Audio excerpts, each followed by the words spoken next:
I feel like I can rule the world. I know I could be what I want to. I put my all in it like no days off. On the road, let's travel, never looking back. Like, oh yeah, feeling like gold. I don't wanna hide it. Ain't nobody telling me. All right, so we got a special guest. Got referred in through Harley from Shopify. David Segal. Segal or Segal? How do you say it? Segal, but Segal sounds a lot cooler. So yeah, I was gonna say related to one and only.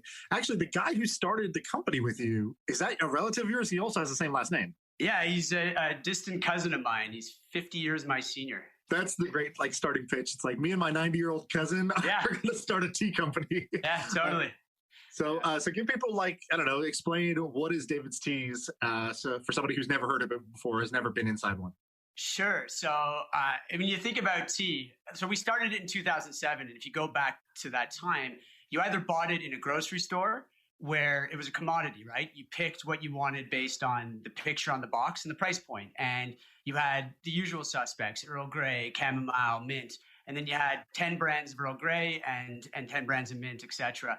Or you somehow found a tea shop that was either very Asian or very British and quiet, and you felt like you had to whisper. And even just to walk in the store, you felt like you had to know something about tea. We had the idea because nobody's really doing tea in a fun way on the main streets of the country. And tea had this stodgy vibe to it. And really there was an opportunity to make it a lot younger. And when you think about tea, it's actually a specific plant. It's the Camellia sinensis plant, but how you process it makes it different. But in North America, we call any herb, spice, fruit that you put in hot or cold water that's not coffee, we call it tea. Tea, right. So I had the idea. I turned to my now 90-year-old cousin and said, So you're not joking? No. I thought the 90-year-old thing was your like hyperbole. Yeah, no, he's 90 now. He wasn't 90 then, right? He was in his 70s then. I was a young entrepreneur. I had been a hustler, most of my life. I'd had different businesses that didn't work, some that did to some degree, and then came across this idea. I was actually working for him at the time to help him make investments in small companies. Had this idea for tea, turned to him. We looked at a few to invest in, realized the market was pretty wide open. He said, you do it and I'll back you. And I was like, great. We got to work and built a brand, grew it. And anyway, at its height, it was $1 billion market cap on the NASDAQ, 200 million sales. I sold my stake in 2016. I moved on and have been doing other things. I started a restaurant brand and have added 2 other restaurant brands and turned it into a virtual kitchen. And I'm looking to get back into tea, to be honest with you. I think there's still a huge opportunity in tea, but yeah. So your cousin who you started this with, he had done something cool before this, right? Like some hotel or something like that? No, clothing business. So he had a company called Le Chateau, which was at one time very big in Canada and even had a go at the US market as well. He started it in 1959. He was selling in the 60s to like John Lennon and there was some pretty interesting characters. And what he did was he brought the Carnaby Street look in the 60s to Montreal. And it was really successful. And he stepped back from it in the mid-2000s and was looking to make these investments. And it was a great combination of, at the time I was 26 years old and full of piss and vinegar, and I still am. I've never heard that phrase. What does that phrase mean? Just like I guess piss and vinegar is like an explosive combination. I don't know. It's a good question. I never actually thought about what it meant. It's just one of these things you hear and you're like, all right. Did this make you incredibly wealthy? Yeah, I did well. Great. I scored. Yeah. Oh, great. So what I was going to ask you, and I think you've just answered it, do you regret taking the company public? Because taking the company public seems pretty, besides, all right, so you created a lot of wealth for yourself. That's awesome. Besides that, which is like a huge but besides that, do you regret it? I don't regret it, but I wouldn't do it again. I think I was in a very difficult situation at the time. We had done a deal. So my first million actually came when we did a deal with a private equity group. And the business got complicated. We did a deal with a group out of Boston, Highland Capital, this guy named Tom Stenberg, who was the founder of Staples, actually. And my original partner, my cousin, and Tom, it was a difficult combination. My original partner wanted to bring in various family members. I wanted to run a meritocracy professional outfit, and there was a bit too much. It just wasn't a good situation. And when your management team and your board are fighting with each other, you're not focused on creating value for your customers. And I just want to get out of there. There were too many bullets flying. You could see there wasn't a lot of focus on the actual business. And so for me, it was great. And I was the third largest shareholder, but I didn't really have the power. The sort of peace was made in that they would go public for the private equity group to be able to exit. And the CEO at the time would get fired, and the family member that my cousin, his daughter that he wanted back in the business would come back in. And then I was able to leave at that time as well and say, you know what, this is a bad combination and I'm out of here. And so you, because I always wonder this, when you take a company public, there's a lockup period. There's like a technical lockup period. I don't know how it works on, actually you're at NASDAQ. So there's like, what is it, 6 months or something like that? You can't sell? 6 months. Although on this IPO, we were making like $30 million of EBITDA. We didn't really need the money. And so on the IPO, to make the IPO big enough, we were selling shares. Like myself and Highland Capital sold shares. My original partner didn't want to sell any. And I was like, yeah, I'll sell. I mean, it was a great price. I ended up selling at an average price of $14 a share. And, the stock today trades at $4. How do you decide how much you're going to sell? Right? What's your psychology around that? Like, you're like, all right, am I going to sell 100%, 60%? And then there's the optics of it. So like, how do you think about that part? I think in this situation, I love tea and I think there's a huge opportunity in tea and I want to get back into tea. When management is fighting with each other, you want to get out. I mean, at the end of the day, you want to get out. Like the future of the business does not look bright in those types of situations. So under normal circumstances, I wouldn't have sold it all. I mean, I think there's an opportunity to just continue to grow. And you look at tea, I mean, it's one of the best hacks, productivity hacks that nobody knows about in North America. It doesn't give you the jitters like coffee does. It doesn't give you the big spike and the crash. It's a better high, man. It just is. And in Canada, I mean, it's less than 2% of Starbucks' sales. We don't drink it. And we have these, we're missing out, frankly. There's so many amazing flavors to it. So I still think there's a massive opportunity. It's just, it wasn't going to happen with David's Tea. They took their eye off the ball and I didn't want to be part of a team that wasn't aligned. So what are you scheming on now? Well, I got this restaurant concept. We have 3 stores in Ottawa, which is where I live, and 3 in Toronto.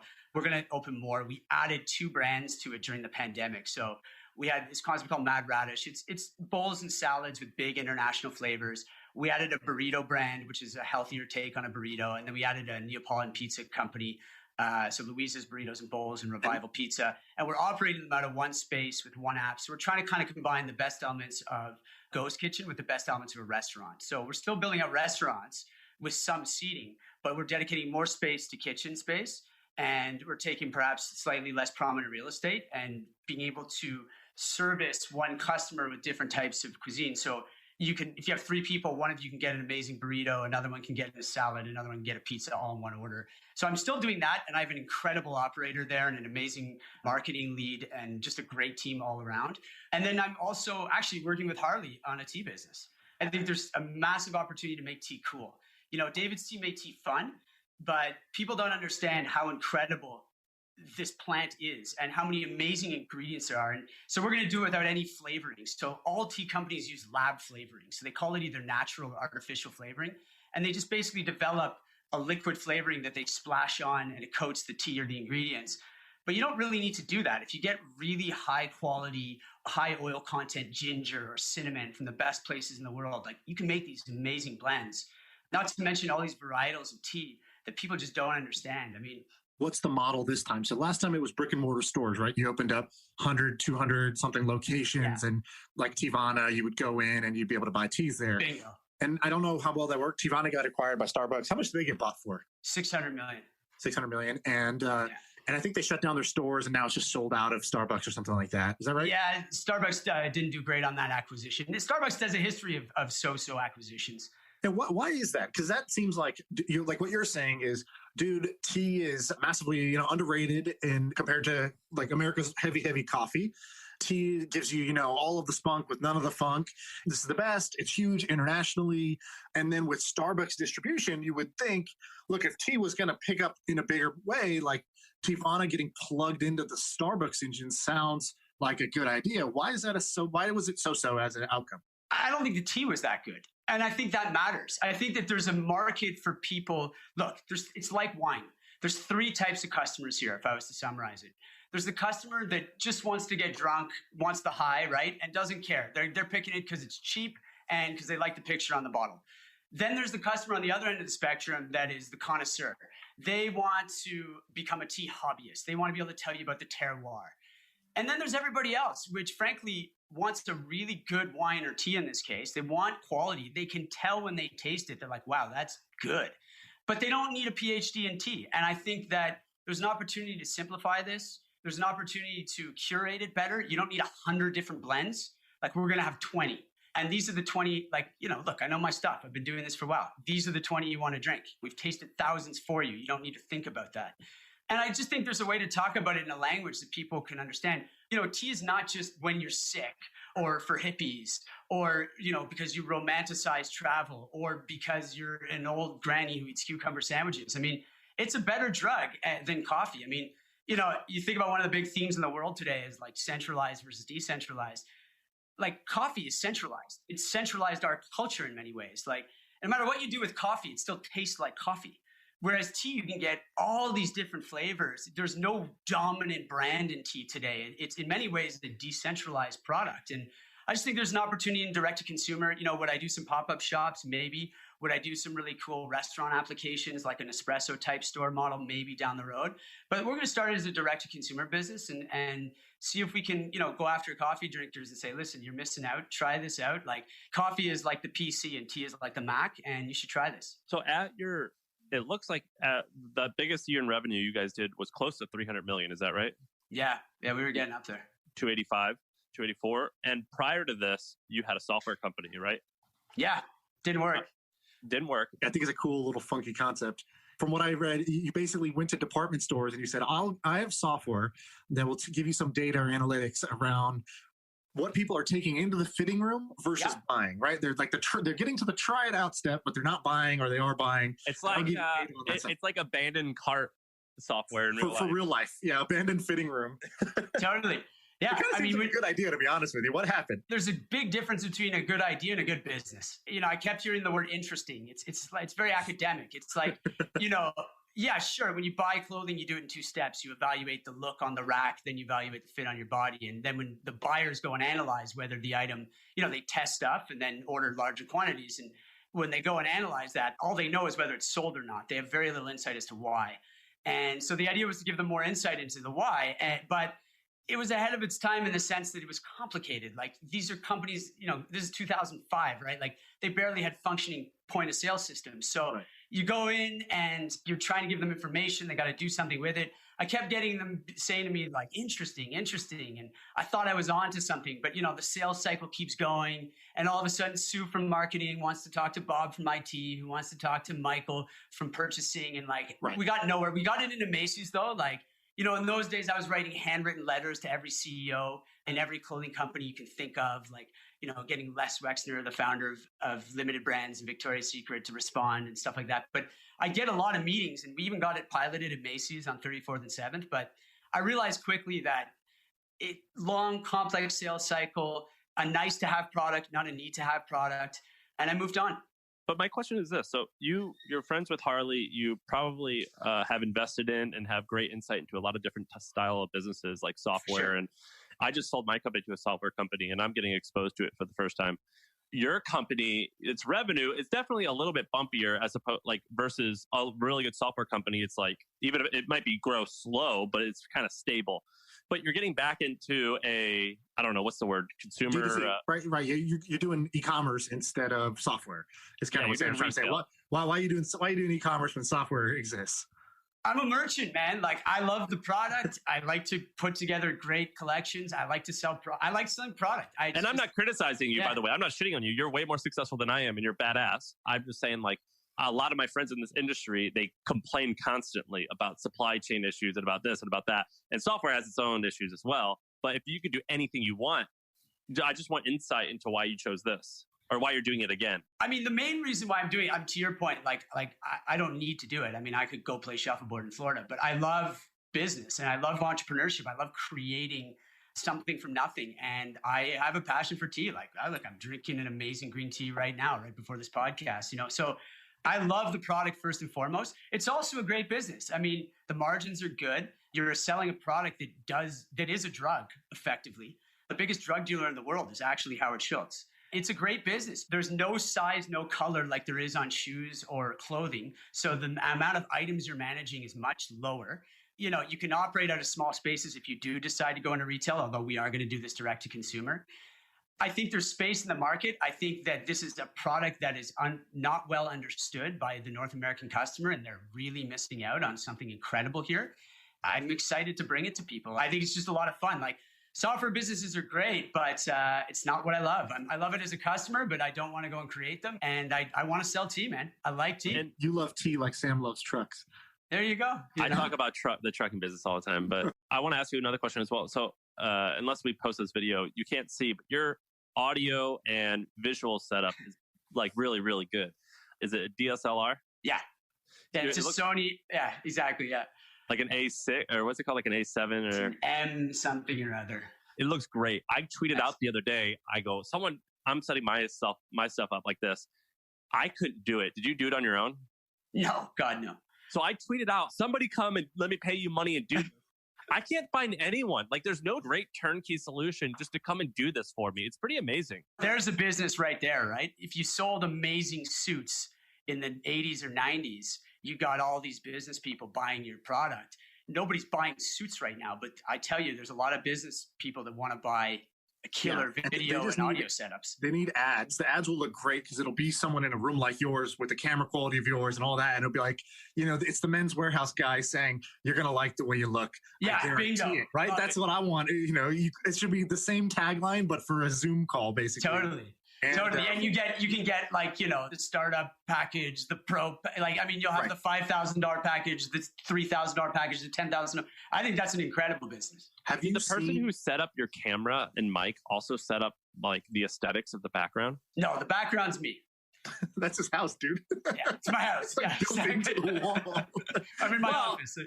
Like when I've been thinking about this, I'm like, all right, we need because right now my walls are white, and that's white is not good when you're doing this. You actually want, but I'm having to hire two different people, like a set designer's style person, and then like a technologist. And I've been thinking about this a lot. I'm like, man, I would pay like $2,000 just to have this done for me. That should be part of the package, right? So have you guys seen, we talked about this a long time ago. Actually, when we very first started the podcast, I go, hey, I saw this ad for this company. And I don't know, I've never heard anyone talk about it, but I think it's a dope idea. And it turned out there was like a super legit entrepreneur, Roger Dickey, behind it. He started Gigster and some other things. And so it's called Made Renovation. And what they do is all they do is bathroom renovations direct to consumer through Facebook ads, basically. So what they do is the ad is just a before and after of a bathroom, or just the after, just a sick looking bathroom. And they know that like in the home renovation space, which is this probably huge multi-billion, trillion, maybe make up your number space, kitchens and bathrooms are like, I don't know, 75% of it. And so they just started with bathrooms, and they basically have 3 turnkey bathroom styles. It's like you can have this kind of cool Victorian, this cool modern, and this like kind of simple classic. And they have 3 bathrooms. So all their parts and supplies, it's already like, there's no like planning step. You just say, I want that one, or that one. And then they have all these installers who just know how to install this one fucking bathroom type. And they're like, cool, we're dispatching the guy. He's going to go give you this bathroom. Brilliant. And it's a genius idea. I'm sure, I don't know what the price is, but it's, in the thousands of dollars per customer, be 10,000, 15,000. Because the worst part is the contractor, right? You don't want to find the contractor, deal with the contractor. Like it's a whole shit show. And then the contractors today don't do any marketing, right? So you're going up against a player who's got both hands tied behind their back because they're literally not even out there selling. So I love taking, world-class internet marketing, pairing it with a high ticket, high value thing that everybody, sort of considers at some point in their home ownership, and then going after it. So I love this. And I think you could do that idea for what we're talking about in the home office space. I think you could do made renovation for home office now, because that's become top of mind for, I don't know how many tens of millions of people. And I think you could do the same playbook for that. Totally. And it's even more, there's even more value add because you're dealing with audio, video setup, and it's not just brick and mortar, right? Like exactly. Yeah. It's more of a technical thing and less of a plumbing issue. What I've been doing is I stole this from a friend. My friend Noah and Neville did it.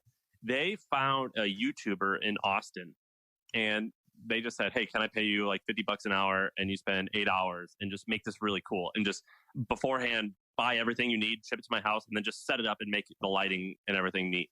It's pretty sick. And I've been trying to find people who can do that for me. And I don't know if someone's taking me for a ride. I don't know, I don't know who to trust.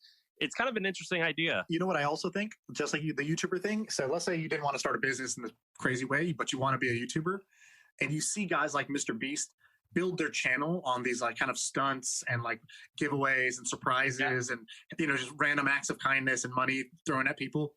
So you could do the Pimp My Ride playbook as a YouTube channel. You could be exhibit. You could go knock on someone's door and basically be like, dude, it's your room. Your room, we're tricking out. And you trick out their room to like I should be, you know, my chair should be an aquarium and there's fish floating underneath my butt while I sit here. Like that's what the crazy level. And then I think people would watch these videos and you could build a huge, you know, tens of millions of subscriber channel and have all of the like kind of renovations paid for by, you know, maybe peripheral companies or whoever, like some sponsors, just like Mr. Beast did, where paid him $50,000 per video so that he would go give $50,000 away. And he's like, cool, you're paying for my growth. That's brilliant. Even on the contractor side, I mean, listening to you talk about contractors, like there is no way there's no Uber reviews for contractors. Right. Like, how do you find contractors nowadays? You either know it's all referral based, right? It's all word of mouth. You look around, there's been a lot of businesses that have been word of mouth businesses that have platforms have been created around to be able to facilitate finding a good one. Have you guys heard of Modsy? No, what's Modsy? Okay, it's Modsy, Modsy. And what it does is, let me pull it up so I can explain exactly. But I've spent $2,000 or $3,000 with them because I've done it for all my houses and apartments. So basically, the interesting part is the technology. And so you take pictures of your house. Every time I've done it, my home was empty. Yeah. But I've done it a couple times with furniture in there already. But you take pictures of it and like a video, and they patch it together to make like a 3D image of what your room looks like. And then you go through a quiz and tell them what furniture interests you and like what styles interest you. And then they have people who are mostly like design students. So like college people who are good enough, but you know, don't make a lot of money. And they have like a massive group of them on staff. And they send you like 8 or 10 different designs of what your room could look like. And then you say, I like this, I like this, I like this, I don't like this, I don't like this. And then they fix it. And then they give you your final one. And then they have a buy now button where you can just buy all the products that they've listed. And it's a virtual designer. It's sick. Yeah, it's pretty cool. It's like $500 a room. I'm looking at it right now. I've got 8 rooms maybe done over the course of the last 4 or 5 years. If I'm Crate and Barrel, I'm buying these guys now while they're small. Right. Yeah, it's really fascinating. I've really enjoyed seeing this business kind of take off. It's super interesting, but they don't do like audio visual stuff. I mean, but in many ways, this is a feature, not a business, right? Like I'm surprised they haven't already been scooped up. Yeah, it's you pay $500 a room, and then I think they make a lot of money off the affiliate fees, which is a pretty stupid business model because I don't buy any of the stuff they tell me to buy. I just go out and buy stuff that looks exactly like it. You know what I mean? Like, because a lot of the stuff they pimp out is like brands I haven't heard of. And if they list a leather couch, I'm like, I've never heard of this brand. I'm going to go to Restoration Hardware and buy one just that looks exactly like it. There's an idea that's along these same lines. So I'll talk about it real quick. If you go to intro.co, the guy behind this is, we're not super close friends, but he's a good guy. I met him before. He had sold one company to Intuit. So he sold like a kind of a bookkeeping software to Intuit, made good money, moved to LA, blah, blah, blah. And now he's starting this thing called Intro. And what Intro is like, you know, like these businesses like Clarity FM or whatever, where it's like Clarity started in the tech space and they were like, hey, you can pay $45 and you could talk to a head of growth at Airbnb to talk about growth. And it's like, right, dude, this is like this nerds feeding nerds. Like, I don't know. It was just not like the coolest way to go about this idea of connecting people who want expertise with experts. And so at the premium end, you guys know about like GLG. Have you guys heard of GLG? Yeah. No. You're gonna like this. It's crazy. It's an insane business. Basically, GLG is an expert network that hedge funds and big financial players use. Yeah. So let's say I want to decide if I'm going to buy Tesla, right? What I'll do is I'll go to GLG and I'll say I want to talk to every like world-class battery expert or AI expert to talk about is what they're talking about for batteries and self-driving cars? Is this like a reality? How close are they? Are they better than what Waymo's doing and whatever? So you pay like thousands of dollars. I'm a GLG expert, Sean. So like I put on my profile, I know a lot about email marketing, and I'll have like I've had Morgan Stanley call me, and they can't tell you what they're doing. I have a feeling it was about SendGrid's IPO, and they wanted to say like, do you use SendGrid? And I was like, it's okay, it's kind of complicated. I prefer Mailchimp, you know, and I put like what I thought was a wild number, like $2,000 an hour, and I started getting bids. So I went on Clarity. The issue I had with it, it's not curated. Like, how do you really know who's a hack and who's for real? Right. So GLG does that a little bit better where they're like premium. So, like because they're charging thousands of dollars, they can afford to vet people and like use the reviews to like curate the marketplace a little bit. Although, to be fair, I don't know how much they really do it, but in theory, because the ticket price is so high, they can afford those additional services. And so hedge fund guys need it because they're trying to make big decisions. And then on the low end, nobody's really been able to do it. The guy who started Mint.com, he tried to create something called Fountain, which was like, you need a repair or you want to redo your lawn or your bathroom, like call a expert contractor. And it didn't really work. So this has been tried a bunch, but I think this approach that Intro is doing is somewhat interesting because they chose a better market, I think. And they went for they got the stylist of like Justin Bieber and Kim Kardashian's stylist and the person who did the Kardashians like home decor, renovation, right? Or interior decoration or whatever you call it. And so you could pay, $50 and you could do a video, like a FaceTime call with Justin Bieber's stylist and you can ask them about style stuff. Now, I don't know so-and-so's trainer for your workout routine. Or exactly. I can get the Rock's to... Right. Yeah, exactly. The bragging rights of I talked to the Rock's trainer for 30 minutes. So now I too will look like the super meathead. So I don't think this is going to work necessarily. I think it's a really hard business, but people keep trying this and eventually somebody is going to crack it. Somebody's going to figure out how to get the dynamics right, pick the right vertical. Like one interesting thing about this business is the astrology vertical started taking off because people were just like, there's all these like celebrity kind of like astrologists on Instagram. And so they would just promote like, hey, you can book me and I'll do a reading for you. And people are like, oh yeah, I want, you to do a reading, an astrology reading for me. And they're just making tons of money, thousands and thousands of dollars a month because that vertical works. And so you would think it would be the more mainstream larger verticals like working out, clothing, eating, diet, right? It ends up being astrology. Go figure. I actually, no, I buy that. David, do they have Miss Cleo in Canada? No. Okay, so there's this woman, I don't know if it went into the 2000s, but it was in the 90s, and she was Jamaican. I don't even know if she actually was that, but she was this character that would play on infomercials, and she had a Jamaican-sounding accent, and she was like, hey, darling, how are you? And she's like, let me read your palm. Call 1-800. It was like tarot cards or psychic reading. Yeah. They had a phone bank in a warehouse full of these types of people. Who knows what their credentials were? I mean, nothing, right? It's psychic reading. It's not real. But they did. The Knight of Cups. In only a short amount of time, this company did $1 billion in sales. Wow. So I think that the psychic thing. Yeah, man, people want predictability. But I mean, do you really want to be doing that? You're selling snake oil, right? No, but it's interesting.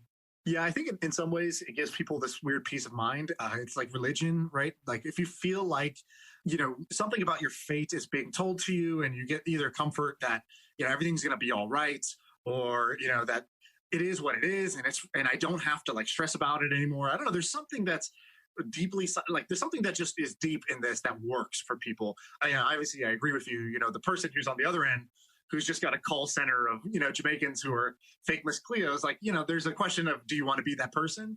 But there's no doubt that there's demand for this kind of thing, which is wild. You could just reboot Miss Cleo today on Facebook, and Facebook is your new infomercial, and probably do extremely well. What businesses are interesting you right now, David? Besides the things that you're directly if you weren't doing involved in? So, I mean, I think it's never been easier to uncommoditize niche products. So I'll give you an example. It was in Turks and Caicos with Harley, actually, and we were lighting fires on the beach. Like we would get someone to set this up like a bonfire, right? And they have this special wood in Turks that for whatever reason burns, lights up faster and burns longer than anything I've ever seen. And I'm Canadian. We light a lot of fires. It's friggin' cold up here. So we started having this idea and we started talking about the experience around starting fires, right?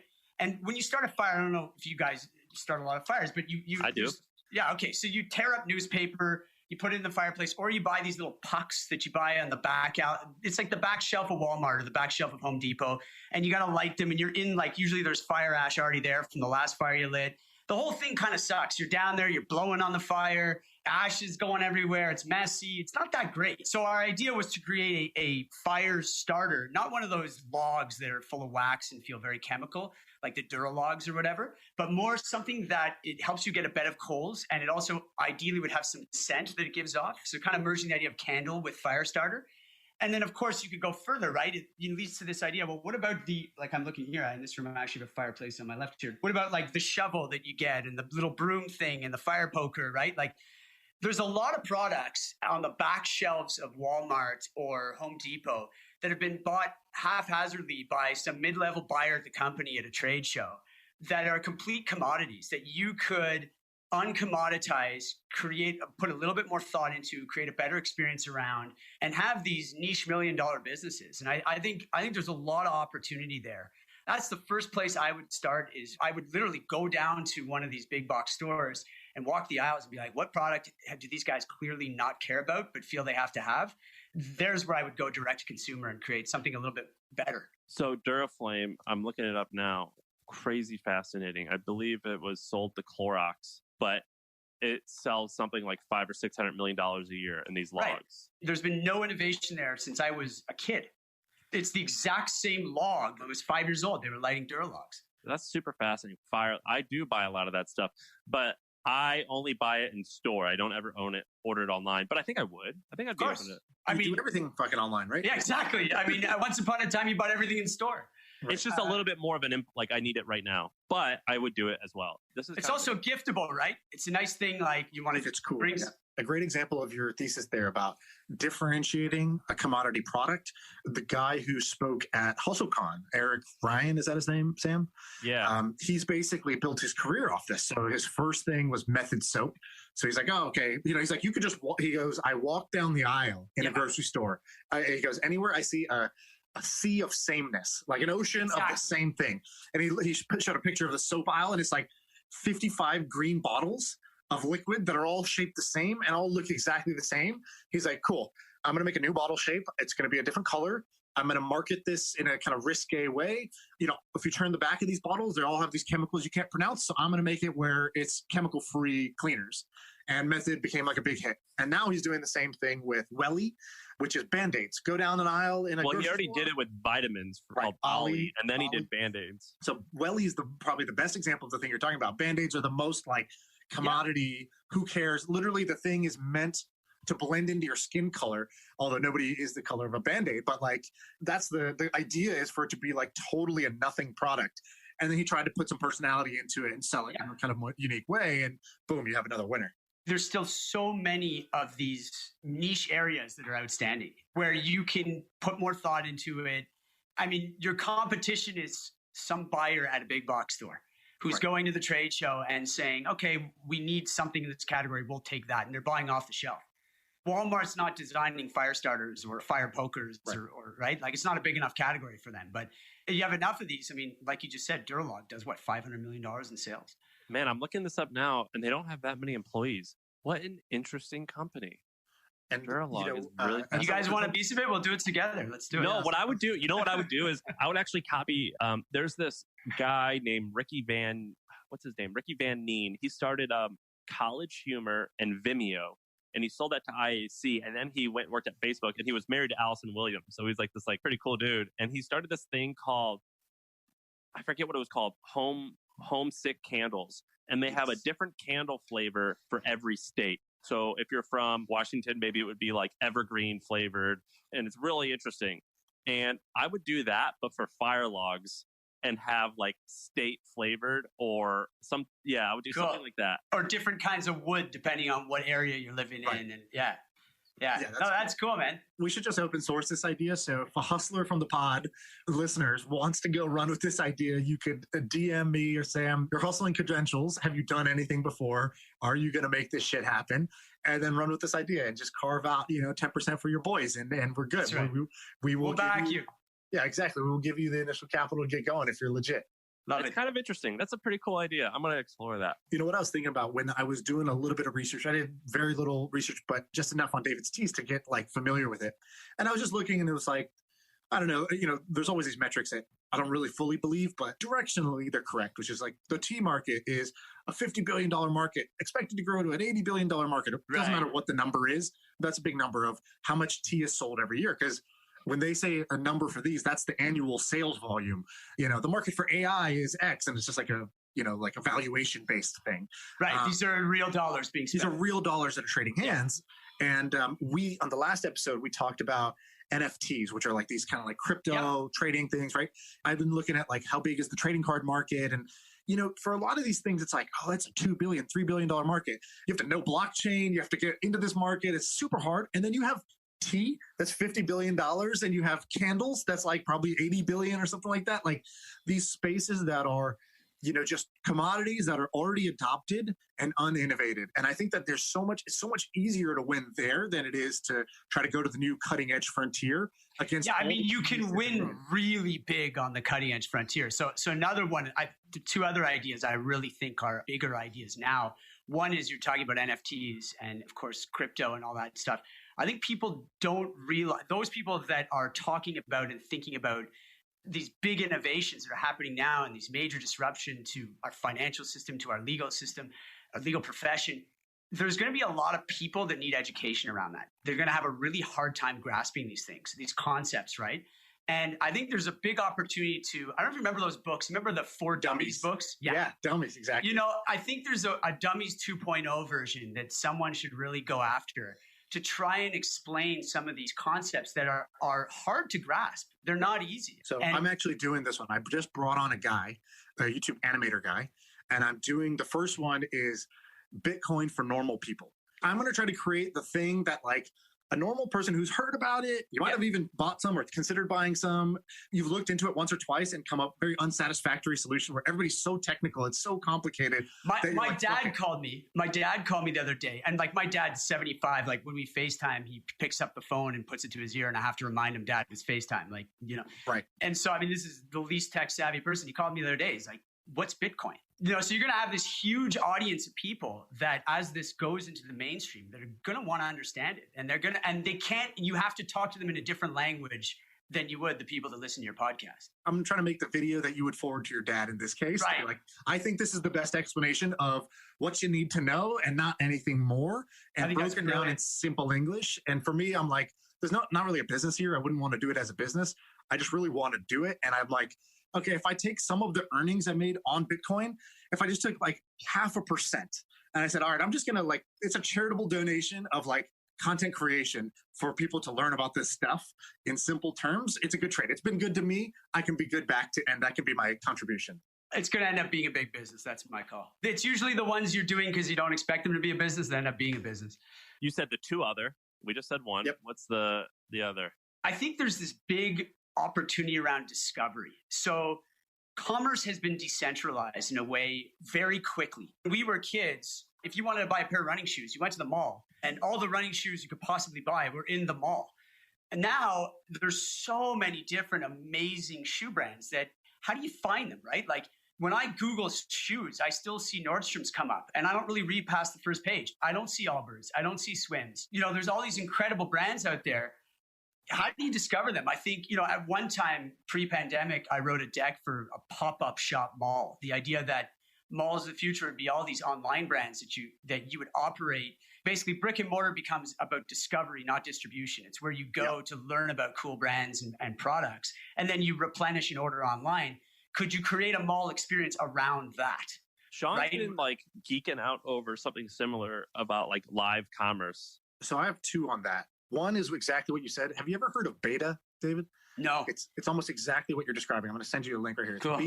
It's B and then the number 8, TA.com. I love beta. And they did exactly what you're talking about, which is this insight. And I think this insight is spot on. And one insight like this can change, that's $100 million, $500 million insight, which is malls are now going to be for discovery, not distribution. Boom. Exactly. That's the insight. You can build a career off that. You can build a huge business off that. And that's what they're doing, which was, I think COVID kind of fucked everybody who's trying to do brick and mortar, but they were creating these pop-ups, and I, as a D2C brand, can just rent it for 7 days.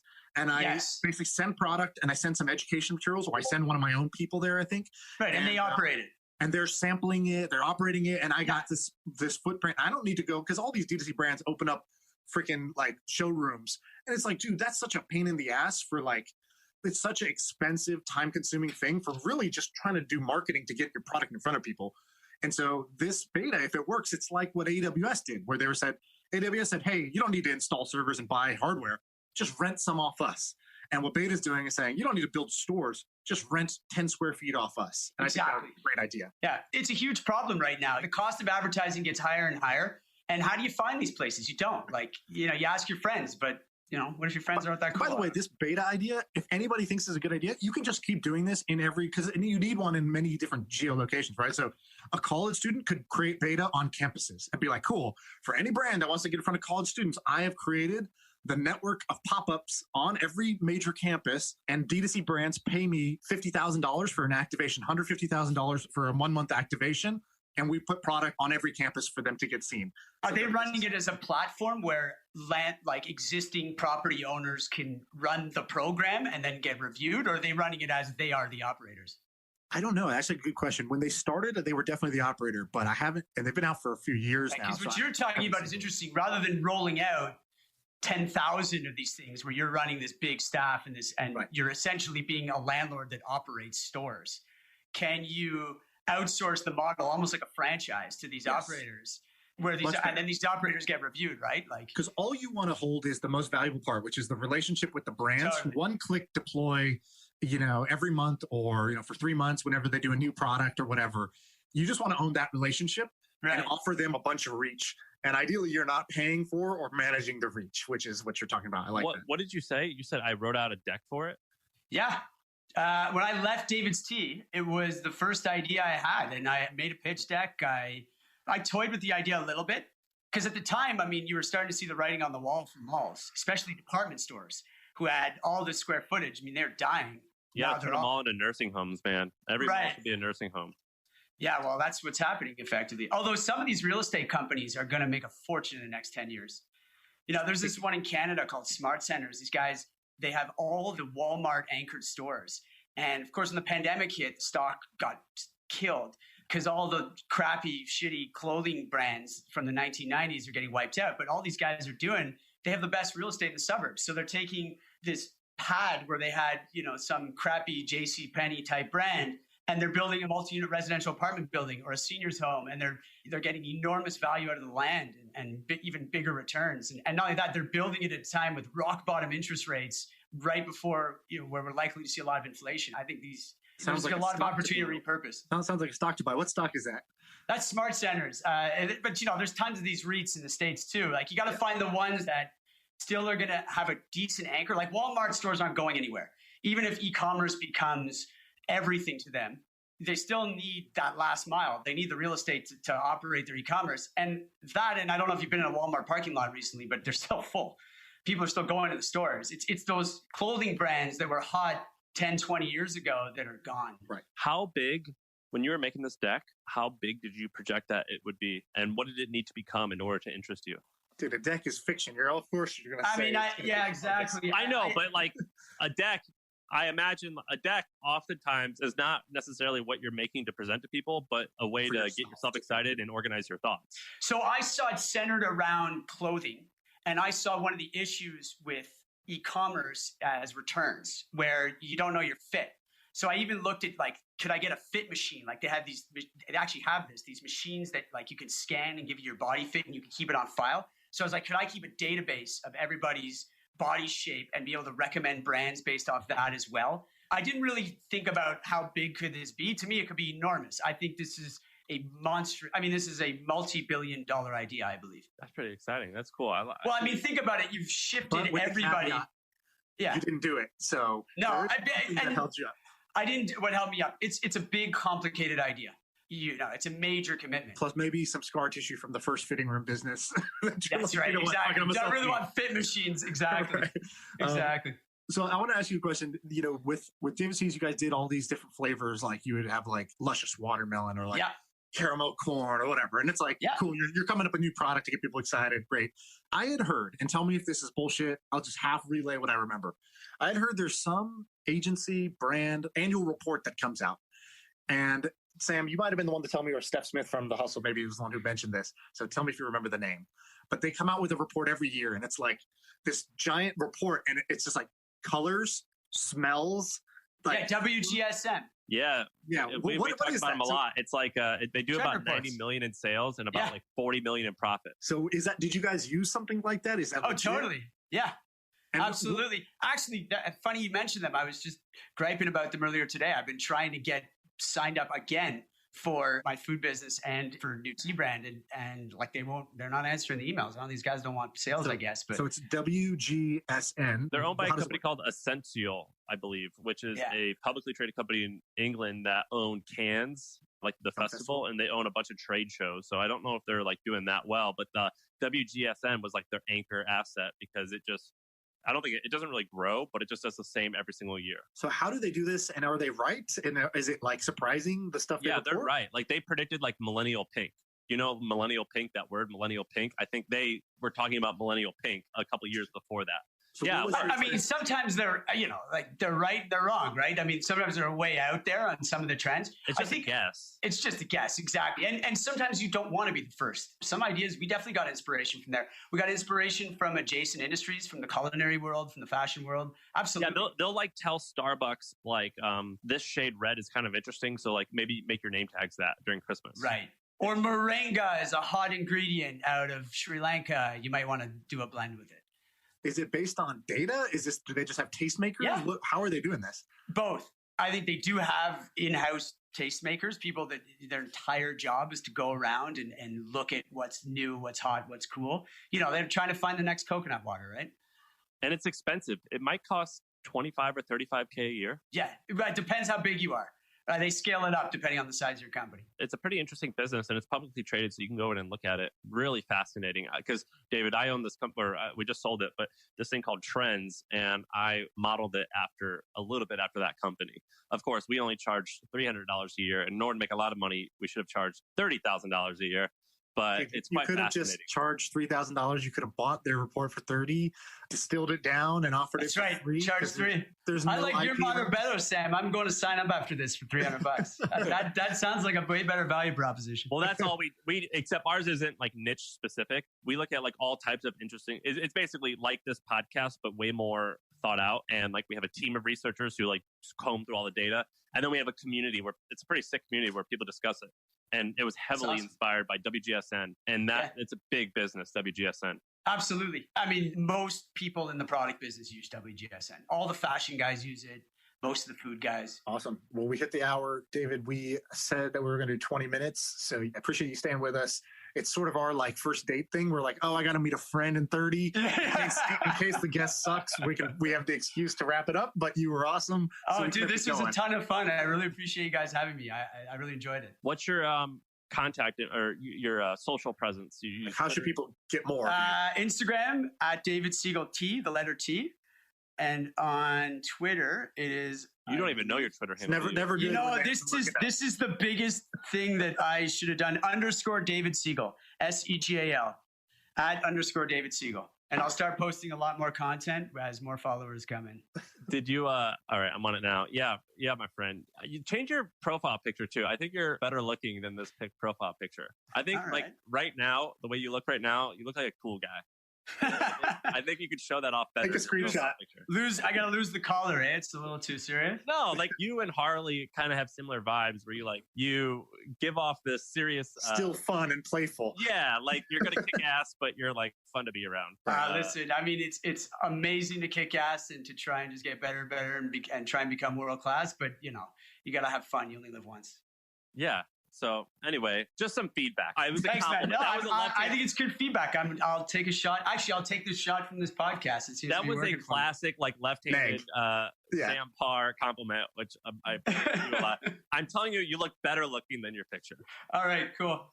All right, sounds good. All right, thanks, man. Thanks for having me. Take care, guys. Bye.